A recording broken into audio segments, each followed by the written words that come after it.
was my Taekwondo partner when he was 13. Hello, Taekwondo partner. Well, hello everyone. Thank you so much for coming out here tonight. My name is Erica. My pronouns are she, her. I'm the events coordinator here at Books Are Magic. What a nice, robust room we have here. I love this. Before we get started, I did want to just go over some housekeeping points for tonight. First off, we are still kindly asking folks to keep your mask on at all times during this event, covering both your mouth and your nose. We do have masks to spare if needed at the front desk where you checked in. Towards the end of the conversation, we will be doing an audience hand-raised Q&A, so start thinking of questions now, and raise your hand when the time comes. This looks like a very familiar group of people, or friendly group of people, so I'm sure you guys will have a ton of questions. After the talk tonight, Jessi will be signing and personalizing books at the desk near the side door, where you will also be able to exit after tonight's event.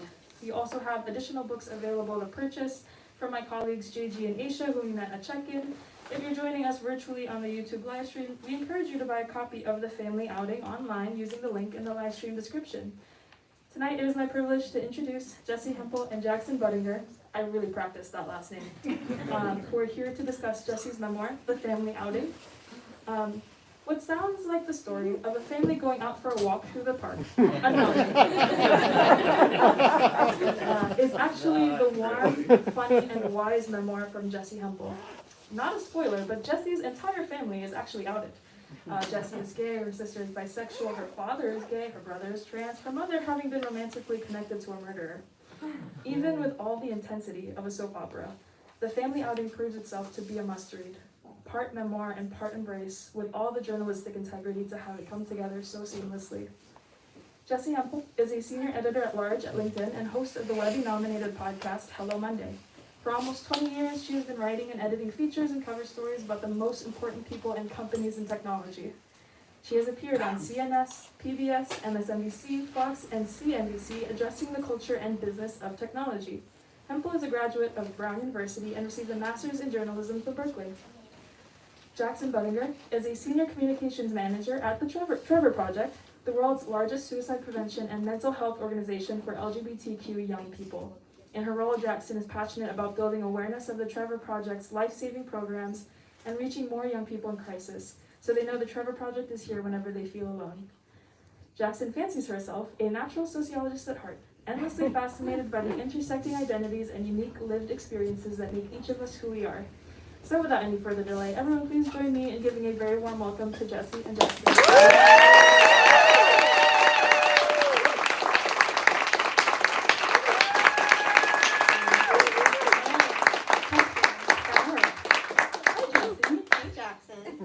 I am so excited to be here, and I also am so excited that I have read this memoir and that everyone in this room hopefully will read it. And it's really a surreal experience to read a memoir and then to be sitting with you, because you and your family feel so famous to me. And many people in your life who might be here right now. So well, thank you for trusting how me. surreal this must be for my dad's two main characters of the memoir who are sitting here, even though they know that you all are about to read about it. Well, I think we're going to get started with a brief reading. Great. Jessi, if you will read an excerpt, and then we're going to get into about 30 minutes of questions, and then I would love to leave about 10-15 minutes at the end for your questions. So please keep things in mind as we're talking. Thank you so much, everybody, for being here. It's amazing. I see people here who I came up as a writer with, starting in about 4th grade. Hi, Lisa. And particularly people who shepherded me through the first turbulent couple of years in New York City at Business Week, when I was wearing a shirt to work that I bought at Old Navy for $9 and working for $12 an hour to try to figure out how to become a writer. It is a joy to me that those people are still my writing family and my real family and friends. And thanks also, I just want to say to my pandemic pod, who basically kept my children alive while we raised it. They're my family as well, Mike and Aaron, and to my dads and my wife in the front row. And with that, okay. The problem is that my eyes are middle-aged, but we are all going to work through it.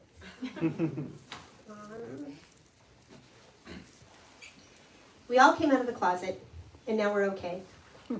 These things are correlated, but they're not causal. Coming out was an inevitability. For close to 2 decades, my family lived in the shadow of our closets. We lived with the pain that comes from hiding one's most authentic self, and the pain that comes from being raised by people who are hiding their most authentic selves. It was a shame that began on the inside and spilled out of us. Disguising this shame took effort. It took thinking and planning and always being on the verge of being found out. It took lying and lying about the lies. It took our life force. Collectively, we reached a point where the hiding had robbed us of our oxygen. Something had to change or we would die. Then, in the space of 5 years, like a chain reaction that couldn't be stopped once it had been set in motion, we each revealed our secrets, first to ourselves and then to everyone. I came out as lesbian. Dad announced he was gay. Katya told us she was bisexual. Evan found the courage to say he was transgender. And Mom found the voice to call herself a survivor of a series of crimes so reprehensible that I could only allow myself to learn about them in small doses over many years.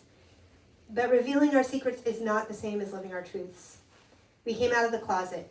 Also, now we're okay. I'd go so far as to say we are thriving. As a family, we're close. My dad takes Zoom over yoga over Zoom, and he cooks luscious meals of food that he grows. My mom just finished another continuing education class for her counseling practice. My sister and her wife have just had their second child, a pandemic baby. My brother's second child arrived a month later. It was early in the pandemic and COVID was raging, so he chose to deliver at home, his wife counting the seconds between his contractions. My newest nephew arrived less than an hour after the first contraction. And me. Somehow I've come through it. I have the things I never believed I'd be able to have. My own family, a wife, children, a gentle confidence that I'm not about to fall out of the bottom of my life. But all of that is a proxy for the way that I am able to feel. I love, and a lot of the time, I feel loved. Thank you. Thank you.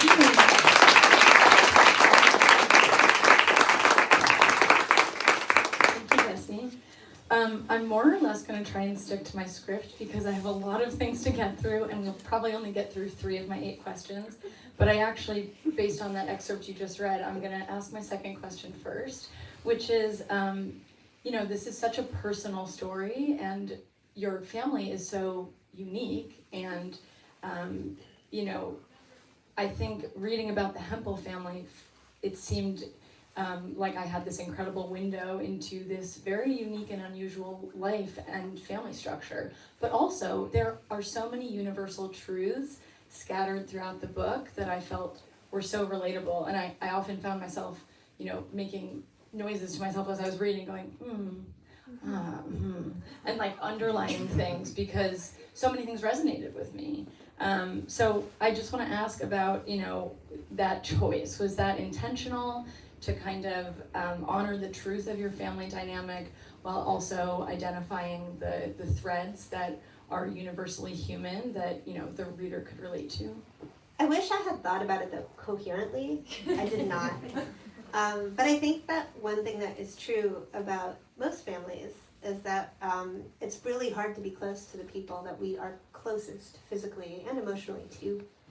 And that we all, in the process of growing up, shift and change, and if we're lucky, come closer to who we most authentically are. And this is a story, a very specific story about how one family navigated that. And yes, it's a story about how 4 of those 5 people came out of the closet as queer. And hopefully that'll get somebody to open it who might not have otherwise opened it. But what it really is a careful accounting of the ways in which we initially hurt each other and then figured out how to repair our relationships. Mm-hmm. I know we're probably all sick of COVID questions at this point, but we'll do one.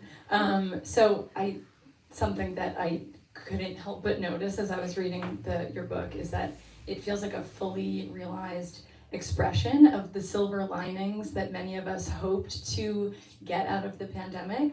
And it feels like that opportunity to conduct these deep dive interviews that are really the foundation of the memoir, that everything kind of hinged on the lockdown. So if COVID-19 had never happened, do you think you would have found your way to this project one way or another? And how might it have been different, I guess, in the way you told your story? this is very much a COVID project, and I feel like when you say I wrote a book during COVID, you also need to say, and learn to play the ukulele and bake bread. And that's not the truth. The truth is that I was like desperately depressed and very lonely for a lot of quarantine and the pandemic. But also, in March of 2020, I thought I knew who I was, right? I was a finance and technology journalist. I was very comfortable talking about Facebook's balance sheet. Loved doing it even. It wasn't even a compromise. I understood myself to be a young urban professional, young-ish urban professional. I had a baby, I had a dog. I knew I was, and then overnight I didn't. And my wife and I, we put the baby and the dog in the Subaru one evening in March, actually first thing in the morning, and we hit the gas and we drove straight to my in-laws' house in Tupelo, Mississippi. I think they might be watching. If you are, hi. Thank you for this. And they took us in. We thought we were coming for 10 days, and 3 months later we were still there and living in an upstairs bedroom in their house. And everything that I understood about my lived experience just changed on a dime. And I also had a lot of free time. And the thing that I thought was odd was that first I also did a lot of Zoom socializing, but unlike my dad, I stopped really quickly. My dad kept it up the whole pandemic. But 2 weeks in, I just did not want to see another person on another screen. I was so depressed. But I found myself talking to my brother and my sister and my father and my mother almost every day. And that was way more than we used to even talk beforehand. They were the people I was reaching to for support. And so when I had the opportunity to explore that and to figure out why that was so, that became the animating question. And that's what the process looked like. As a journalist, you go out into the world and you interview people and you ask them really intense questions about their lives, and then you do your very best not to assume you know the answers, and you listen to their whole answer. And as a family member, particularly an oldest child, I did the opposite. I knew the answers to all the questions about my family members. In fact, I knew better than them what the answers were. And so I thought, well, what happens if I flip that? What if I start on a process not assuming that I know what the answers are going to be? Can everybody in my family have the opportunity to share their stories such that I can find one narrative that goes all the way through, that everybody can agree on? Everybody can step back and say, yeah, that's about how it happened. And do you feel like, you were kind of conducting these interviews as the journalist of your own experience in your own family? Did anyone in your family kind of flip it back on you? Do you feel like anyone was also kind of took a new interest in learning or understanding you or your experience or your perspective? I mean, let's face it, nobody was as interested in me as I was. My friends who are here tonight, they have a child who is 13 or 14 and calls this main character syndrome. But yeah, I mean, in effect, yeah, I think it led all of us to think more deeply about each other's lived experiences. Okay, a quick history lesson, I guess. So I work at the Trevor Project, which, as Erica mentioned, is the largest suicide prevention and mental health organization for LGBTQ young people. It's a very interesting time to be working at that organization. Some of you are nodding, maybe you're familiar with it. Our visibility has really gone through the roof in the past year, but that's also really subjected us to a lot of opposition and more pushback. So it's an interesting time. But October 11th is National Coming Out Day. And the discourse around coming out has really evolved over the past few years. Many hope for a future where coming out is easier for everyone or not newsworthy at all, because we'll have accomplished creating a safe and affirming world. We've seen that with some of the LGBTQ athletes who've come out recently. It's been a huge deal, which is great. It's representation, but also maybe it won't be a huge deal in the future. And then, other thought leaders have talked about wanting to reframe coming out as letting in, noting that the concept of coming out of the closet frames LGBTQ identity like something that needs to be confessed. So that's the preface. As someone who came out in the 90s, is there anything that you wish you could change about that time? How have you observed that things have changed? I know this is a very loaded question.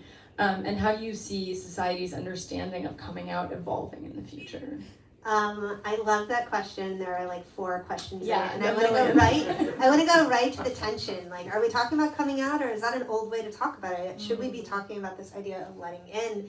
And I want to offer a third way, if you will. I don't think it matters the terms you use. What I am interested in is the human experience of coming closer to the most authentic expressions of ourselves.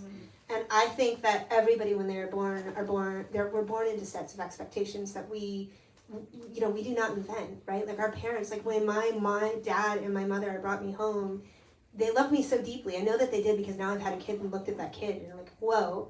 And they thought they knew what I would be, right? And they thought based on what they believed a good life was, right? And then you get your community's expectations, your religious communities, your geographic communities, and then you inevitably grow in the world and you are not that person.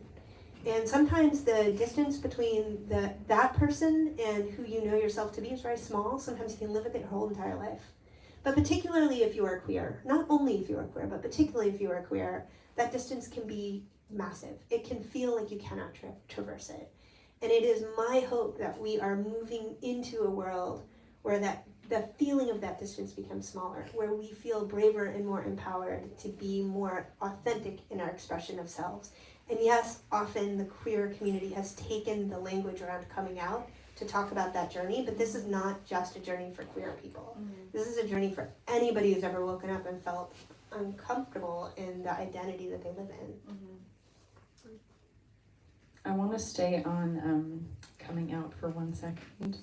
But I like letting in. It's cool. Letting it know, but I love the way that you framed that, and I think hopefully we're reaching a point where not only are sexual orientation and gender identity not assumed at birth, but like no other things about someone's identity are assumed at birth until they can kind of until a person can tell you who they are. Well, and so much of this is not about the person doing the telling, but how we listen to each other, right? So I come like charging out of the closet at 19. I'm like, guys, I'm gay! And like I am so judgy about how my parents react, and they don't do a bad job, by the way. My mom, she says, oh, cries. She's like, I think your cousin Charlie's gay because he cries a lot. He was 11. Turns out he was gay. But then she was like, I love you, right? And we'll get to that later. But he did pretty well too. But I still was super judgy. And then fast forward a few years, and I just remember my brother calling me, and I was in grad school. I was about to graduate, and he said, when I come to your graduation, I would like you to use male pronouns. And I was like, okay, sure, Evan. I immediately minimized it. I was like, I just saw you 6 months ago. You were wearing a dress. You had that print paisley thing. This must be a fad. You're at Oberlin. This is gonna pass. And now I look back and I just feel so sad for my brother who had to hear that from me, a progressive queer person who thought I knew how the world worked. But what that represents to me is that when the people we love the most let you in on really big shifts in how they want to be seen, it is so earth-shattering for you to hear that because it impacts how you think about yourself. That we don't do a terribly good job at it. Even those of us who are, who consider ourselves to be progressive. And what I hope is that we can get better at that. Yeah. So I think, what you're touching on, Evan, your brother, is trans. And also, I was really struck by the way, I don't want to give anything away, but the way that you describe his identity, and that I think it kind of breaks some boundaries or pushes some boundaries of the way that the average person thinks about trans people, that it's not always linear, it's not always binary to be trans. And I think Evan is a really good example of someone who is just himself and, it took a while but really knows himself and kind of had to share that with you and you had to learn with him. So at the same time, as we're talking about coming out, we're also experiencing a record surge of anti-LGBTQ legislation across the country, much of which targets trans and non-binary kids in particular. And I'm sure for Evan, this hits very close to home.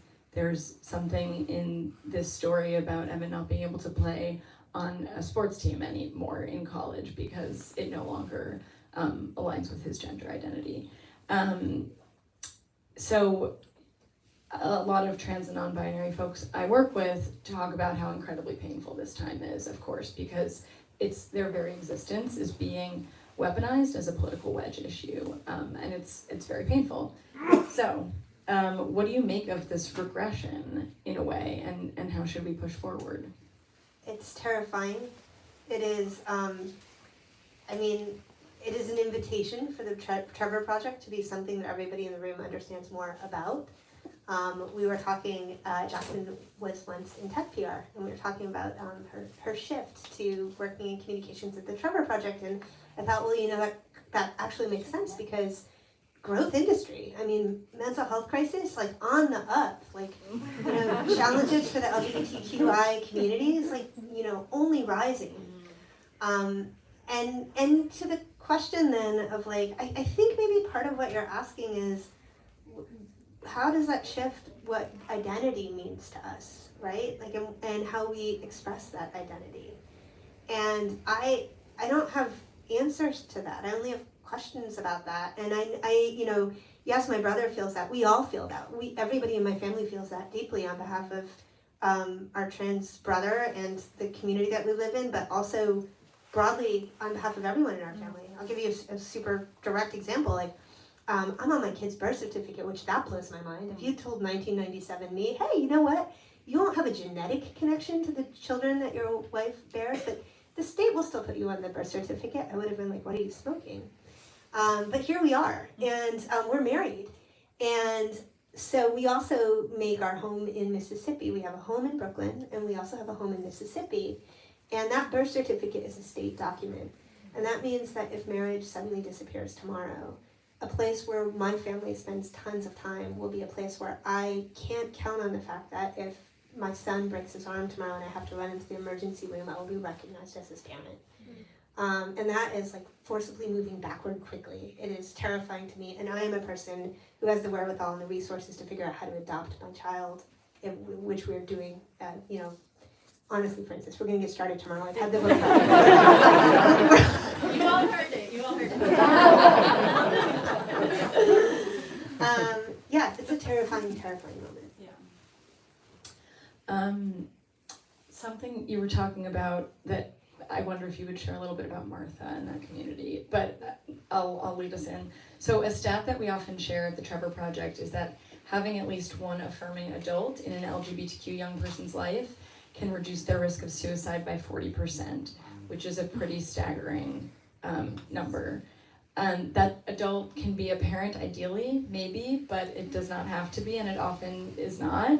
It can be a friend's parent, a guidance counselor, a coach, which is why anti-trans laws that are targeting youth sports are, extra devastating. A neighbor. In your memoir, you emphasize a few adults in your life who were there for you when your parents were going through their own struggles.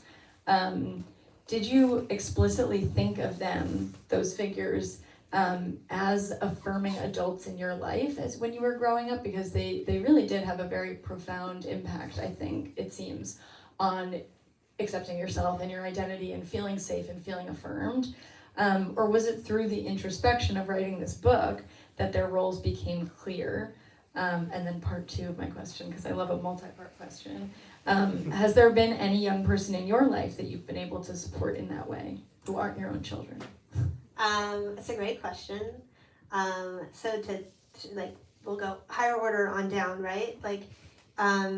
Come out. In the 90s, we knew lots of gay people, it turns out. Turns out my mom's guitar student was gay. Turns out, did you know that the church organist was gay, right? Yeah, you knew that. Could have told me. Because nobody was out. People just didn't talk about it. Like, even if people knew about it, they just didn't talk about it. And of course, no one was out on television, despite the fact that half of Hollywood was queer. And so I never had a name for the thing that I was feeling. And that is still true today. And the place where we make our home in Mississippi, Francis, I think you're talking about, Francis and I recently spent time with just a local community organization, and I mean super grassroots community organization, where the young people in the room did not have a lot of examples. They had the internet, which is something that I did not have in the 90s, but not a lot of local examples of just people living their life out. And I think we don't always realize the impact that has when we speak our truth out loud. It's like such a simple thing, but such a gift for a young person who may not see it modeled. Now, I've already forgotten the second and the third part of that question. But Ellen Myers. Do you guys remember Ellen Myers? Right, this assistant principal in my school, and she sort of took in the challenges. I will say she took in the challenges, and I qualified as a challenge. I knew that this adult was a safe person who is helping me navigate something that was going on in my family, which you can read it in the book, I won't, but, in retrospect, we couldn't name it at the time. We still can't quite put a name on it, but it was a really challenging time. And the fact that there was an adult who took interest in me and supported me through that time was the reason why I was able to get to adulthood safely. And then that happened again with my best friend in college. Her family really took me in. They still take me in. They still, offer me dinner at Thanksgiving. And yeah, definitely I try to turn around and pass that on whenever I can. And I think that also is like a relationship.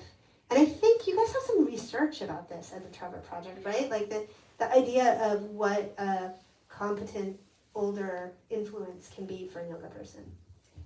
Yeah, it's all of the research says that it's life-saving. The more the better, the more community, the more representation, the more affirming support that you have, the better, but it really can be one person that where you would least expect them. So that's one takeaway. I'm sure all of you are affirming adults, but if there's, it's a really easy thing. You can look up the stat because it's a good one, and it's a really easy thing to share with someone. Everyone's always asking, what can I do? Share it with every adult you know, that they can, if there is a young person in your life who seems like they're struggling, as Jessi was saying, it doesn't have to be with a queer identity. It can be with anything. It can be with mental health. It can be with suicidality. It can be with having a hard time at home in any reason or for any reason. So be that one supporting adult. Yeah, and also you usually don't know when you're that one supporting adult, which is also a wonderful thing. I got a text from the daughter of a friend, somebody I love, who texted my wife and I and said, I just want to let you know I came out and you guys were so influential. And I had that moment where I was like, I did not see that coming. But you don't know who you're touching when you're touching them. Yeah, and that's what I'm so excited about for this book to be out in the world, because I hope that it pushes people to come out of, with whatever they want to come out with. Something you were touching on earlier, you're talking about language, not having language for something. You knew you were gay many, many years before you came out, which is the experience of many queer people that I know. In the book, you talk a lot about not having a language for something, but the feeling of really knowing something deep in the fibers of your being without having any definition or articulation for what that is. I think also you touch on that when it comes to mental health experiences. Do you ever imagine how you and your family's experiences might be different if they were to be happening 30, 40 years in the future today with tools and language that just simply did not exist when you all were going through what you went through? I mean, I think about it all the time. I should probably be pretty glad that the moment happened when it happened, or else my dad might have come out early enough that I might not exist. So my dad, I'm just going to embarrass him and put him on the spot because he's sitting right here. He was the kind of guy who, he came out of the closet and he went into what we call the rainbow phase for a really, really long time with the rainbow candles and rainbow flags and rainbow socks and and then every Christmas he would send us a CD with often a rainbow, not always a rainbow color, with all of his favorite songs. And he would just think they're his favorite songs, and we would look and we'd be like, yeah, we should have known he was gay 10 years ago. I also just want to say, I see Rakesh sitting way back there in the back row. Rakesh was the editor for this book and the person who early on read the treatment for it and could see the thing that I most wanted for it, and edited that whole passage about my dad's rainbow face very elegantly, and every other passage. And it's really, thank you for coming, Rakesh. I really love that passage about your dad's rainbow phase. I loved that. Rainbow towels everywhere. I think we have time for maybe 2 more questions. So, a little truth nugget. We are who we become based in part on the experiences of our childhood and adolescence. You open up about a lot of really challenging, raw moments of your upbringing in this memoir, and often will mention that you're still processing some of the things. What have you learned from re-examining your past, and do you feel like you embrace it all, the good and the bad? Maybe you wouldn't even assign it as the good and the bad. And how has it influenced your perspective on raising your own family? Well, I've learned that memory is fickle and completely untrustworthy, which is something I actually thought I knew going into the project, but I had no idea. And that even when you get 5 people in a virtual room and you all try to compose a story that makes sense and use your sort of best judgment and your goodwill, you still mostly miss. Like one very small example, just because I was here and we were talking about it yesterday, you know, our family took this really amazing trip to France. We were in France for the better part of a year when I was 7, and I totally wrote this whole section about the first day we arrived there, how Dad and I walked down to the town. It was April 17th, it was my birthday, I know it was that day. We walked downtown, and they were like stomping grapes, and he threw me into a vat of grapes, and I stomped. And Dad read it and was like, Jessi, they don't harvest grapes in April. What are you talking about? And I feel like 2/3 of my conversations about this book were that. Or like, that couldn't have possibly happened in 1992. I remember it happening in 2004. And another example is like, my brother, my sister, and I sat my parents down and told them to divorce. After a few years, it had just been a freaking train wreck, and we were like, guys, you just got a divorce. And if you ask my brother, my sister, and I, each separately about this event, we will tell you all about it, because it was really memorable for us. But if you ask my mom and if you ask my dad separately, neither of them have any memory of it, none, right? And it took me a while to figure out what was going on there. And at first I felt like I had to convince them that it happened. But then I realized, actually, like for us, our parents' divorce had us as central characters because we were the main characters of our lives. But for our parents, you know, we were along for the ride, but their divorce was about them. And that time we sat them down and told them to get divorced, it didn't really impact for them how they remember their lives. And I think that is a lot of how family systems and dynamics work, right? Like, we all have our own stories, our own true stories about growing up, and our families are very different than the people that we're closest to. But where you do hit truth, and you hit a lot of truth, is when you finally land on the emotional truth of living in a family. And I feel like the book mostly finally landed there, for me at least. Mm-hmm. Yeah, and memories are selective too. And right. My mom and sister are here, and what you're saying just resonates so much with me because my sister and I shared a bunk bed until I was 18 and went to college. But I know, and we're less than 2 years apart, but I know that when we think and talk about our lives, we just don't have the same memories or the same emotional experience or perception of anything. But there's of course something. There's like, and you grew up like 3 feet apart for 50 yes, exactly. Right? Like, how is that possible? It's incredible. We physically had the exact same perspective on things, and somehow.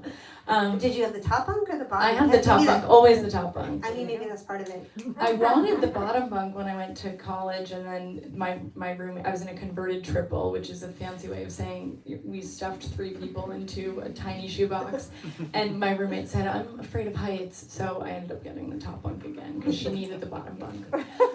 Anyway, enough about me.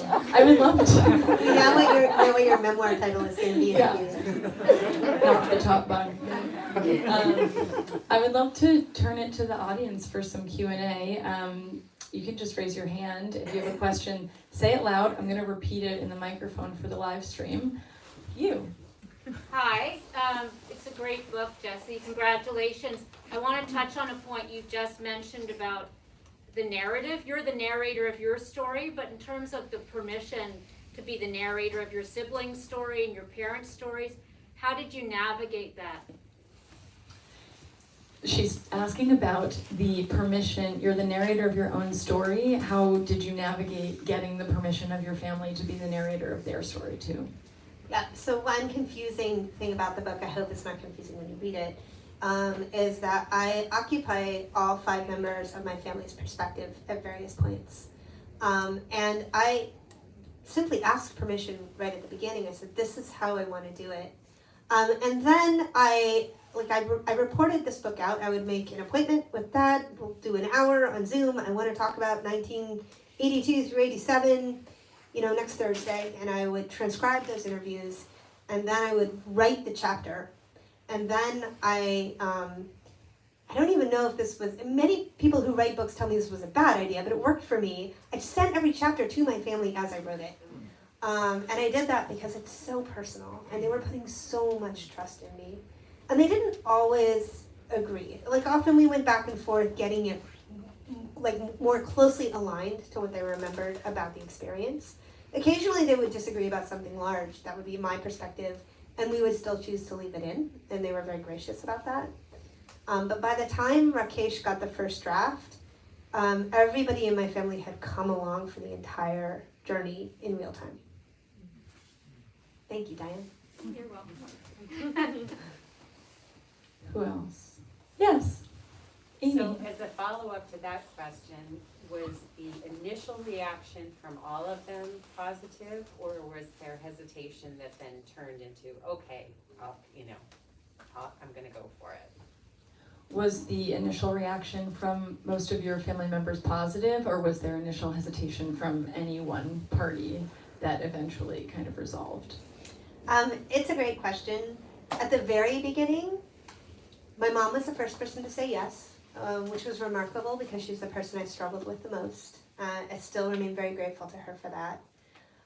My dad and my brother signed on fairly quickly. My sister took a little bit longer because I think she really deeply understood the significance of letting me tell not her story, but her story through my perspective. Again, I'm the older sister, she's the younger sister. We kind of had a history there. But everybody finally said, look, this is really important to you and I trust you, so I can do this. And then when we got to the point where there was a draft in hand, I think it was harder. I think there's stuff in this book that is really hard to read, and some stuff in this book even that I'm not sure that every member of my family agrees with or remembers the same way. I just keep coming back to the fact that this is my project, this is my story about our family. But everybody got to a place where they could celebrate it, and that to me was the most important part. Yes. You me? Yeah. Hi. Hi. Hi, Jessi. I have sort of 2 questions. One was it emotionally exhausting? And if so, how did you get through that? And the second part is, was it difficult to be honest with yourself in writing this book? Part 1, was it emotionally exhausting writing this, and how did you get through that? And part 2, was it difficult to be honest with yourself when writing this book? Yeah, so not emotionally exhausting. I mean, books are so easy. Anybody who's it's no big deal. It was absolutely emotionally exhausting. And it was also happening at a moment when my wife and I had a baby. We had a baby born in March 2021, which, if anybody is curious, is about 7 months to the day before I needed to give a draft to Rakesh. So, figuring out that was hard. But in the end, I am fairly disciplined about these things. That's sort of my nature. And I just woke up and wrote every day from 5 to 7. And during the pandemic, when we were all at home and stuck with each other, and we had a 3-year-old and a 1-year-old, or at the time a 2-year-old and a 0, no time was mine. There was no time for me to be in my head. And this 2 hours that my wife protected for me was my time to be in my head. So it was never hard to do. And the exhaustion was, it was also fuel. It was what allowed me to be able to navigate the rest of every day. And the second part. Oh, the second question, was it hard to be honest with yourself when writing the book? Yeah, there are a couple of things in here that I had always known and that I had never really talked about, particularly with my mother, because it felt too hard to be honest about them. And then, then you grow up and you don't think about them. They're not as present in your everyday life, and you form everyday relationships with the people you love, and maybe you don't feel like you need to go back and look at the dark corners of your earlier relationship. And I went there, and in those moments, there was a moment when I thought, well, I could just take that part out. I could just, it's enough for me to know that. I don't have to put that out there. And there were a couple places in the book where that was so. And then I just realized that actually, you can say the hardest things you have to say to the people you love the most and not break them. And that was the thing that I discovered only by doing it in the course of writing this book. And there was such freedom for me on the other side of that.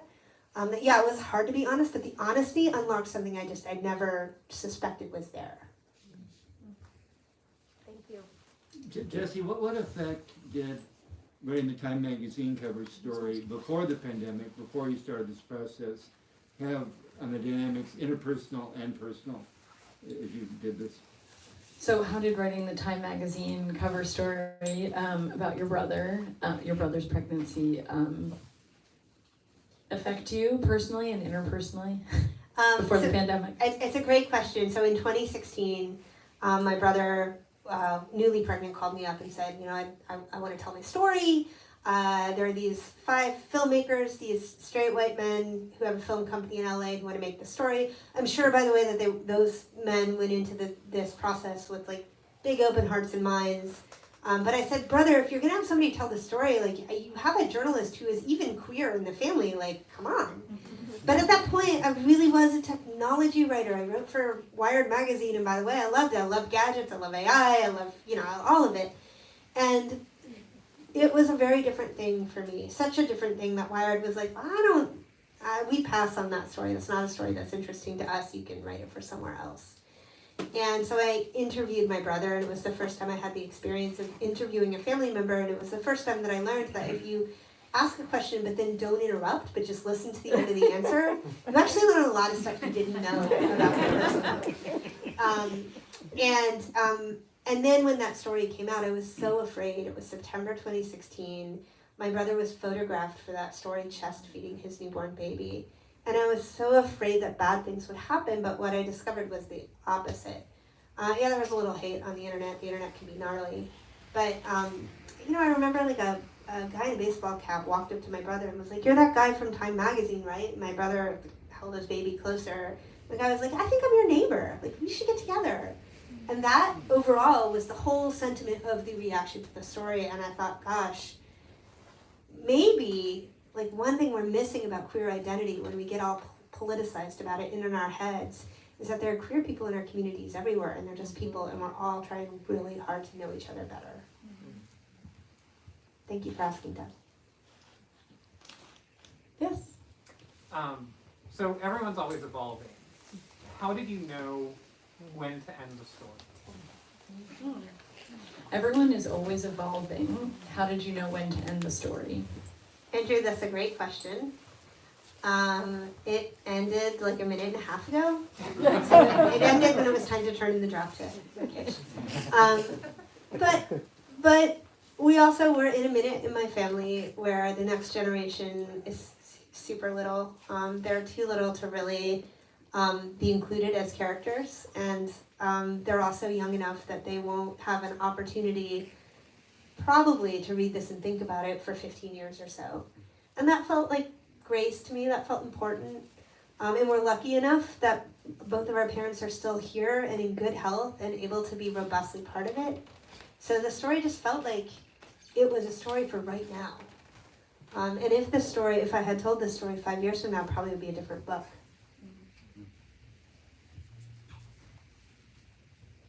Anyone else? Anna?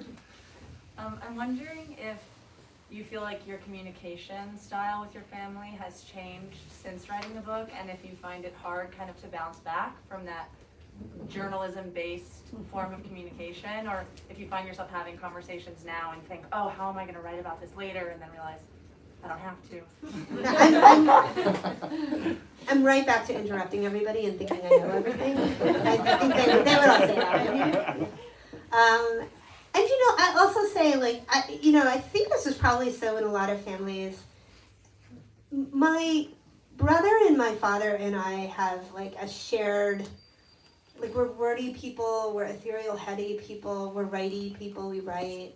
My sister and my mom are like, they're both very artistic. They gravitate to art when they're expressing their thoughts and feelings. And I sometimes confronted a challenge when working on the book that I felt like I had better tools for decoding and understanding my brother and my father than I had for my mother and my sister. But I wanted to create a balanced story. And that was a great challenge to have because it pushed me to spend more time than I ever would have thinking about my mother and my sister. It was also tricky. Maybe we should all conduct a personal history of our families. I wouldn't suggest it, but I just know you brought 2 plants for questions. That was very savvy. Thank you, Jocelyn. I'm on it. Anyone else? Yes. Hey Jessi, this is a question about empathy. So I've read the book and that is what I loved about the book so much is how much, how hard it is to be empathetic about your own family. Because we all kind of wear the scars of our family and the things that perceive things that happen to us and how awful how they shaped us, right, and drove us to therapy and everything else. Like, I can see you wrestling with it in the book, and I'm just curious, like, were you consciously doing that when you were going through the process, or did it just kind of come? And I think I'm partly asking this because I have 2 teenage daughters, and I'm wondering what they're ever gonna Their book about you is going to be amazing. The question is about empathy and how you kind of wrestled with being empathetic toward your family as you were writing the stories.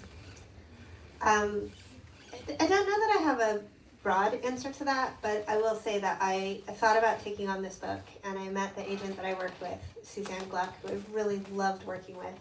She was like, "This is your book." I was like, I don't know, that sounds really, really scary. And besides, I can't work on it with you because my wife is pregnant. We're expecting twins, and we're just going to be very busy. And then we had twins, and one baby passed away. One baby was stillborn. And becoming a mother, bringing home a baby, and losing a baby in 24 hours broke me wide open, put me back together differently, and took away every tool I thought that I had for like understanding how I worked in the world and how other people worked, and also gave me a window into what all people must feel at some moment in their life. And it made me unable to ever think about my mom or my dad as anything other than the people who held me as a newborn and looked at me. That was the animating force to how I wrote about them in this book and how I think about them still. I think we're getting the signal to wrap up, but I just want to say, Jessi, thank you so much for sharing your story.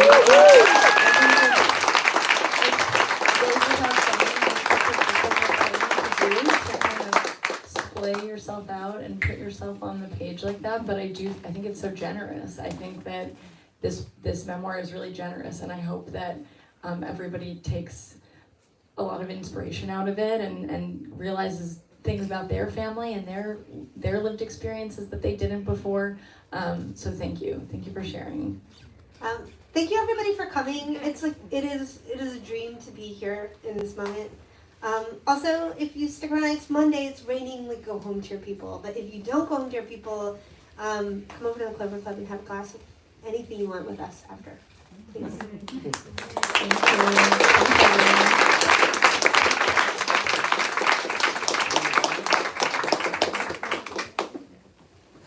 Thank you, everyone, for being here again. And thank you, Jessi and Jackson, for such an illuminating conversation.